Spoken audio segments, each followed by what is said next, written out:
ये आकाशवाणी रायपुर है। प्रादेशिक समाचार बुलेटिन के साथ मैं अभिलाषा शुक्ला। पेश है आज के मुख्य समाचार। प्रधानमंत्री नरेन्द्र मोदी ने देशवासियों से आत्मनिर्भर भारत के माध्यम से नया भारत बनाने के लिए एकजुट होकर आगे आने की अपील की।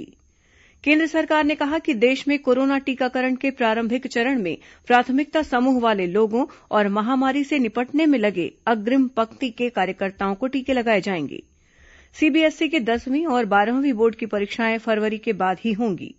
और अविभाजित मध्यप्रदेश के पूर्व मुख्यमंत्री और कांग्रेस के वरिष्ठ नेता मोतीलाल वोरा का आज पूरे राजकीय सम्मान के साथ दुर्ग में अंतिम संस्कार किया गया।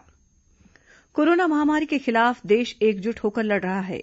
आप भी हमारे साथ सुरक्षा और बचाव के 3 आसान एहतियाती उपायों का संकल्प लें। कोविड-19 से बचाव और सुरक्षित रहने के 3 उपाय। मास्क लगाएं, 2 गज दूरी है जरूरी, सुरक्षित दूरी रखें, हाथ और मुंह साफ रखें।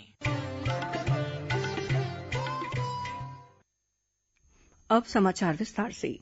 प्रधानमंत्री नरेन्द्र मोदी ने कहा है कि देश उस रास्ते पर आगे बढ़ रहा है जहां प्रत्येक नागरिक को बिना किसी भेदभाव के विकास के सभी लाभ मिल सकेंगे।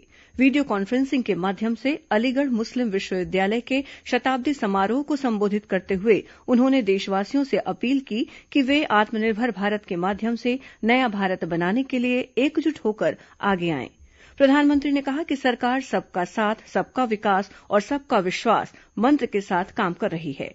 श्री मोदी ने कहा कि नई शिक्षा नीति देश को प्रगति के पथ पर अग्रसर करेगी और 21वीं सदी के लिए प्रतिस्पर्धी बनाएगी।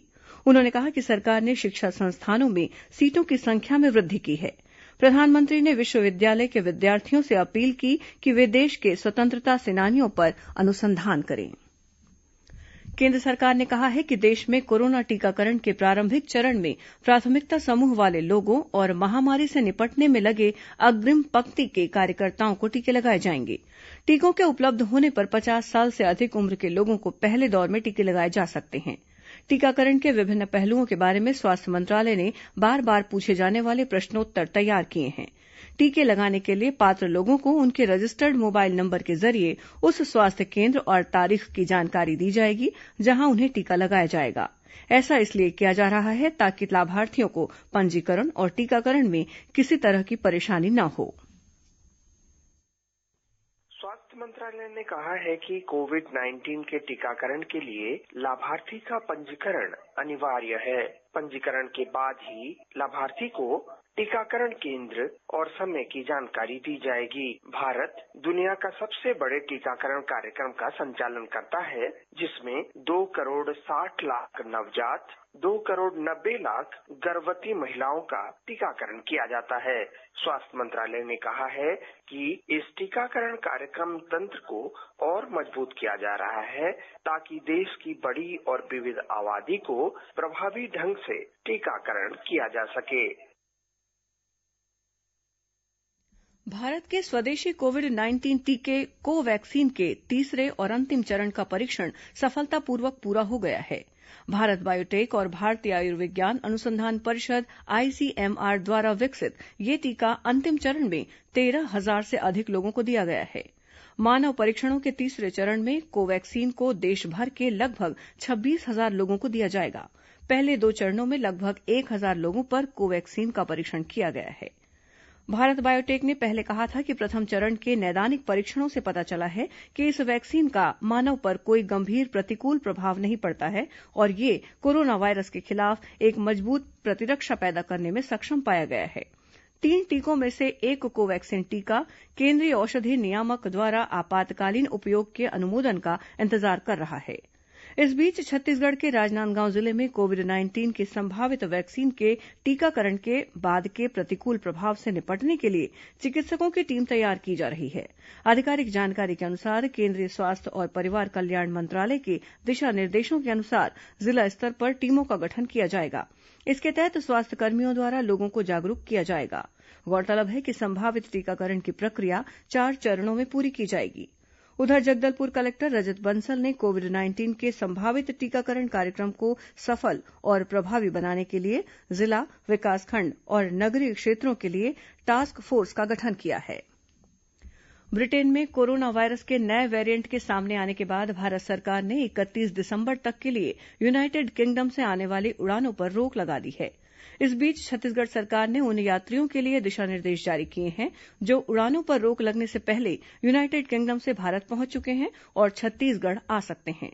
राज्य शासन द्वारा जारी दिशा निर्देशों के अनुसार ऐसे यात्री हवाई मार्ग या अन्य मार्ग से राज्य में प्रवेश करते हैं तो उनकी देश के अंतर्राष्ट्रीय एयरपोर्ट पर की गई आरटी-पीसीआर टेस्ट रिपोर्ट की जांच की जाएगी। रिपोर्ट पॉजिटिव होने पर उन्हें कोविड केयर सेंटर या अस्पताल में रखा जाएगा और रिपोर्ट के नेगेटिव होने पर उन्हें 14 दिन के होम आइसोलेशन में रहना होगा। केंद्र सरकार ने सीबीएसई द्वारा आयोजित की जाने वाली 10वीं और 12वीं बोर्ड की परीक्षाओं के बारे में पहले भ्रम को दूर करते हुए स्पष्ट किया है कि कोविड-19 की वर्तमान परिस्थितियों के मद्देनजर फरवरी तक ये बोर्ड परीक्षाएं आयोजित नहीं की जाएंगी। केंद्रीय शिक्षा मंत्री रमेश पोखरियाल निशंक ने आज देशभर के शिक्षकों और विद्यार्थियों के साथ वर्चुअल संवाद करते हुए बताया कि परीक्षाओं को लेकर विचार विमर्श जारी है और इन बोर्ड परीक्षाओं की तिथियां जल्द ही घोषित की जाएंगी। केंद्र सरकार ने कहा है कि चालू खरीफ विपणन मौसम में धान की खेती करने वाले 48,96,000 किसानों को न्यूनतम समर्थन मूल्य की खरीद से फायदा पहुंचा है। इसके लिए 78,433 करोड़ रूपये का भुगतान किया गया है। कृषि मंत्रालय ने बताया है कि छत्तीसगढ़ सहित अन्य राज्यों से 415 लाख टन धान की खरीदी की गई है। इधर छत्तीसगढ़ में 1 दिसंबर से समर्थन मूल्य पर शुरू हुई धान खरीदी के तहत अब तक 21,16,000 मीट्रिक टन से अधिक धान की खरीदी कर ली गई है। आधिकारिक जानकारी के अनुसार राज्य के 8,38,000 से अधिक किसानों ने समर्थन मूल्य पर धान बेचा है। वहीं प्रदेश के राइस मिलर संचालकों को 8,59,000 मीट्रिक टन से अधिक धान का डीओ जारी किया गया है। प्रादेशिक समाचार आप आकाशवाणी रायपुर से सुन रहे हैं।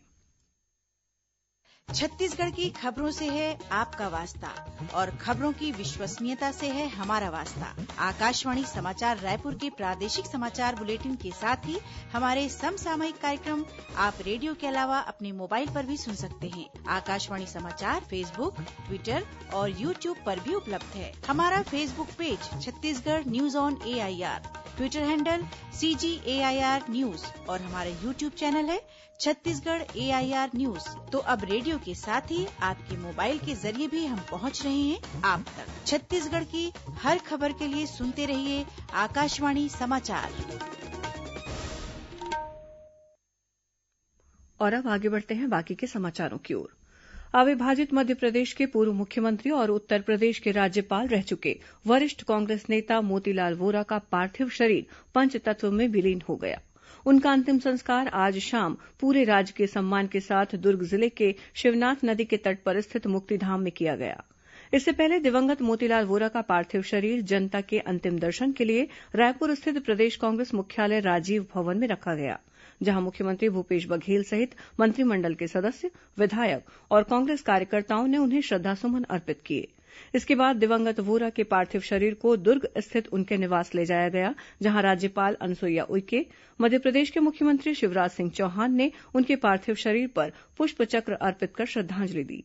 राज्यपाल ने श्री वोरा के परिजनों से मिलकर उन्हें सांत्वना दी। इस दौरान अनेक जनप्रतिनिधियों और स्थानीय लोगों ने भी दिवंगत मोतीलाल वोरा को श्रद्धांजलि दी।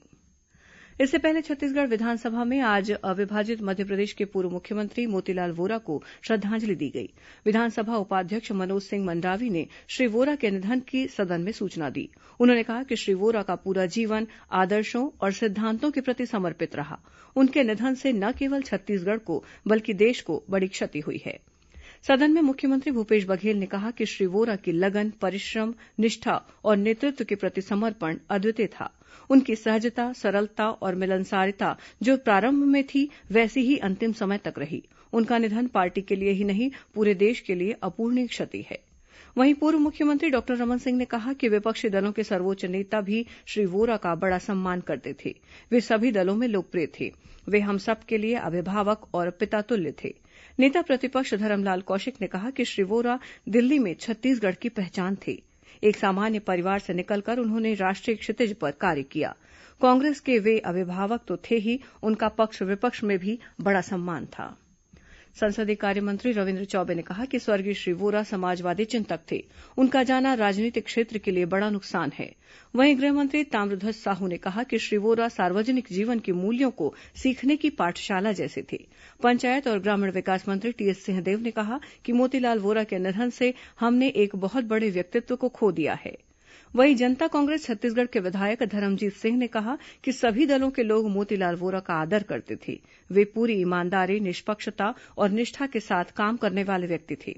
इसके अलावा सदन में सत्ता पक्ष और विपक्ष के अनेक सदस्यों ने स्वर्गीय वोरा को अपनी श्रद्धांजलि अर्पित करते हुए उनके व्यक्तित्व और प्रदेश को दिए गए उनके योगदानों को याद किया। इसके बाद सदन में स्वर्गीय वोरा के सम्मान में 2 मिनट का मौन रखकर उन्हें श्रद्धांजलि अर्पित की गई। गौरतलब है कि मोतीलाल वोरा का कल नई दिल्ली के एक निजी अस्पताल में उपचार के दौरान निधन हो गया था। वे 93 वर्ष के थे। श्री वोरा का जन्म राजस्थान के नागौर में 20 दिसंबर 1928 को हुआ था। वे वर्ष 1968 में दुर्ग नगर निगम में पार्षद निर्वाचित हुए। उसके बाद वर्ष 1972 में श्री वोरा पहली बार कांग्रेस पार्टी से विधायक बने। उन्होंने 2 बार मध्यप्रदेश के मुख्यमंत्री पद की जिम्मेदारी संभालने के साथ ही उत्तर प्रदेश के राज्यपाल पद की भी जिम्मेदारी संभाली थी। छत्तीसगढ़ राज्य महिला आयोग की अध्यक्ष डॉक्टर किरणमयी नायक ने आज जांजगीर में महिला उत्पीड़न से संबंधित प्रकरणों की जनसुनवाई की। इस दौरान 21 प्रकरण रखे गए। कलेक्टर सभाकक्ष में आयोजित इस सुनवाई में मुख्य रूप से महिलाओं से मारपीट, मानसिक प्रताड़ना, कार्यस्थल पर प्रताड़ना और दहेज तथा शारीरिक प्रताड़ना से संबंधित प्रकरणों पर सुनवाई की गई। जांजगीर चांपा जिले में महात्मा गांधी राष्ट्रीय ग्रामीण रोजगार गारंटी योजना मनरेगा, जहां लॉकडाउन के दौरान ग्रामीणों को रोजगार देने में वरदान साबित हुई थी, वहीं अब कोरोना संक्रमण से बचाव संबंधी जागरूकता लाने की दिशा में भी मददगार साबित हो रही है। जिला पंचायत के मुख्य कार्यपालन अधिकारी तीर्थराज अग्रवाल ने बताया कि मनरेगा कार्यस्थलों पर सभी मजदूरों को कोरोना संक्रमण से बचाव के लिए शपथ दिलाई जा रही है। साथ ही मजदूरों को मास्क पहनने, 2 गज की दूरी बनाए रखने और काम करने के बाद साबुन से हाथ धोने के लिए प्रेरित भी किया जा रहा है। देसी और परंपरागत फसल किस्मों के संरक्षण के लिए पादप जीनोम संरक्षण पुरस्कार के लिए 12 फरवरी तक आवेदन आमंत्रित किए गए हैं। छत्तीसगढ़ के ऐसे किसान जो किसी भी परंपरागत देशी प्रजातियों का संरक्षण और चयन करके विकास का कार्य कर रहे हैं, वे पौधा किस्म तथा कृषक अधिकार संरक्षण प्राधिकरण के तहत पंजीकृत होकर इस पुरस्कार को प्राप्त कर सकते हैं। गौरतलब है कि पादप जीनोम संरक्षक समुदाय पुरस्कार के तहत 1 साल में 5 किसान समूहों को पुरस्कार प्रदान किया जाता है और प्रत्येक समूह को 10 लाख रुपए की नगद राशि दी जाती है। वहीं पादप जीनोम संरक्षक कृषक प्रतिदान पुरस्कार के तहत हर साल 10 किसानों को पुरस्कृत किया जाता है और प्रत्येक किसान को 1.5 लाख रुपए की नगद राशि दी जाती है। इसके अलावा पादप जीनोम संरक्षक कृषक सम्मान के तहत 20 किसानों को हर साल पुरस्कृत किया जाता है और प्रत्येक किसान को 1 लाख रुपए की नगद राशि दी जाती है। प्रदेश में अब तक 15 किसानों को यह सम्मान प्राप्त हो चुका है। कोरिया जिले में मलेरिया को जड़ से खत्म करने के लिए इन दिनों मलेरिया मुक्त कोरिया अभियान चलाया जा रहा है। इसके लिए टास्क फोर्स समन्वय समिति का गठन किया गया है। अभियान के तहत प्रत्येक गांव में स्वास्थ्य कार्यकर्ता और मितानिन घर घर जाकर लोगों की जांच कर रहे हैं। इस दौरान पॉजिटिव मिलने वाले मरीजों को तुरंत दवाई दी जा रही है। वहीं जिन मरीजों को जांच के बाद उपचार की आवश्यकता है, उनका निःशुल्क इलाज भी किया जा रहा है। गौरतलब है कि राष्ट्रीय कीट जनित रोग नियंत्रण कार्यक्रम के तहत यह अभियान आगामी 21 जनवरी तक चलेगा। महासमुंद जिले में मुख्यमंत्री युवा स्वरोजगार योजना के तहत युवाओं को स्वरोजगार स्थापित करने के लिए ऋण उपलब्ध कराया जा रहा है। इसके तहत इच्छुक आवेदक जिला व्यापार और उद्योग केंद्र में 5 जनवरी तक आवेदन जमा कर सकते हैं। आवेदन पत्र के साथ विस्तृत परियोजना प्रतिवेदन, राशन कार्ड, स्थायी निवास प्रमाण पत्र, जन्मतिथि संबंधी प्रमाण पत्र, परिवार की वार्षिक आय के संबंध में प्रमाण पत्र और अन्य आवश्यक दस्तावेज के साथ 2 सेट में आवेदन प्रस्तुत करना होगा। गौरतलब है कि इस योजना के तहत विनिर्माण क्षेत्र में अधिकतम 25 लाख रुपए, सेवा क्षेत्र में अधिकतम 10 लाख और व्यवसाय क्षेत्र में 2 लाख रुपए तक का ऋण वित्तीय संस्थाओं के माध्यम से उपलब्ध कराया जाता है। कांकेर में आयोजित राज्य स्तरीय एथलेटिक्स प्रतियोगिता में कबीरधाम जिला ओवरऑल चैंपियन रहा। प्रतियोगिता में कबीरधाम जिले को 36 गोल्ड मेडल सहित कुल 88 पदक प्राप्त हुए। इनमें महिला वर्ग में 34 और पुरुष वर्ग में 54 मेडल शामिल हैं। इस सफलता पर कबीरधाम जिले के पुलिस अधीक्षक शलभ कुमार सिन्हा ने खिलाड़ियों के वापस लौटने पर उन्हें सम्मानित किया। बस्तर संभाग में बीते कुछ दिनों से कड़ाके की ठंड पड़ रही है। इसे देखते हुए जगदलपुर कलेक्टर रजत बंसल और पुलिस अधीक्षक दीपक झा ने बीती रात शहर के सिरहासार चौक, संजय बाजार क्षेत्र और बस स्टैंड का दौरा किया। इस दौरान कलेक्टर और पुलिस अधीक्षक ने फुटपाथ, बस स्टैंड और खुले में रात गुजारने वाले लोगों को शॉल और कंबल का वितरण किया। साथ ही उन्होंने लोगों का हालचाल जाना और उनकी समस्याओं की जानकारी भी ली। अब कुछ अन्य खबरें संक्षिप्त में। रायपुर रेलमंडल के मांढर उरकुरा स्टेशनों के बीच स्थित समपार फाटक आवश्यक मरम्मत कार्य के कारण कल 23 दिसंबर सुबह 9 बजे से 24 दिसंबर शाम 6 बजे तक सड़क आवागमन के लिए बंद रहेगा। राष्ट्रीय स्तर पर होने वाले कला उत्सव में भाग लेने के लिए दुर्ग जिले के 5 बच्चों का चयन हुआ है। ये बच्चे इस राष्ट्रीय प्रतिस्पर्धा में प्रदेश का प्रतिनिधित्व करेंगे। बिलासपुर सिविल लाइन थाना की पुलिस ने लूट के 2 आरोपियों को गिरफ्तार किया है। इसी जिले की एक अन्य घटना में शासकीय जमीन में फर्जीवाड़ा कर धोखाधड़ी करने वाले आरोपी को तारबहार पुलिस ने उत्तर प्रदेश के गाजियाबाद से गिरफ्तार किया है। बीते 9 दिनों से अनिश्चितकालीन हड़ताल पर बैठे दुर्ग जिले के राजस्व पटवारी संघ ने धरना स्थल पर दिवंगत मोतीलाल वोरा के छायाचित्र पर माल्यार्पण कर उन्हें श्रद्धांजलि अर्पित की। जांजगीर चांपा जिले के अकलतरा के किरारी गांव में पंचायत सचिव की गिरफ्तारी की मांग को लेकर ग्रामीण अनिश्चितकालीन धरने पर बैठे हैं। और कबीरधाम जिले में रकम को 3 गुना करने का झांसा देने वाले 2 आरोपियों को पुलिस ने गिरफ्तार किया है। वहीं एक आरोपी फरार है। पुलिस ने आरोपियों के पास से 49,000 रूपये नकद राशि बरामद की है।